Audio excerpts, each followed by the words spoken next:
I have three children, and I've asked many friends that are further down that path than me, that have done really well for themselves, how to not raise spoiled and entitled children. Because my children are growing up in a very different situation than I did. Were you One, not raised with nice things, Brad? I grew up on a farm in Kansas, a very small farm that barely survived the 80s. And so, yes, I'd My say guess that. is that you had everything but money, right? Yeah. Yeah. But what's cool about that experience, Arthur, is I never felt poor. I never Yeah, felt like we didn't have enough because my parents basically gave everything to us. yeah. And You they know, loved you, and they gave you values. And this is the important thing for a lot of people listening to us to keep in mind. Imagine just do a little thought experiment about this because I know where you're going with the question. How do we raise well-adjusted, happy children, not because of the nice things we're able to give them financially, but in spite of them. yeah. And the thought experiment is basically this.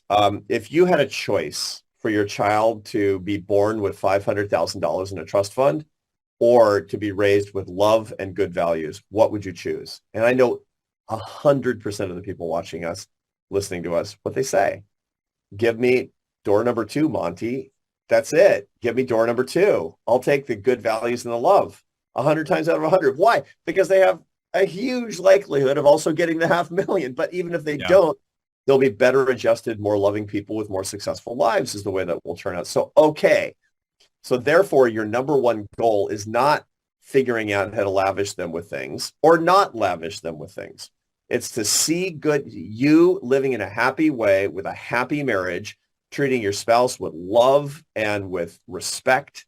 That's the most important thing they can see actually at home. That if you're religious, to have them see you on your knees, that there's something that's actually more powerful than dad, critically important for them to see you treating other people with love and respect, even when those people don't deserve love and respect, and to have them understand that no matter what happens, you love them completely unconditionally, even though you're kind of a jerk sometimes because you have to be compassionate instead of empathetic. The worst parents are really empathetic.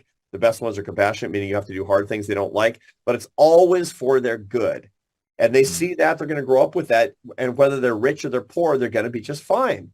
Brad, your kids are going to be just as well as you were and no worse and no better, not because of the money and not because of the lack of money, but because of the love and values.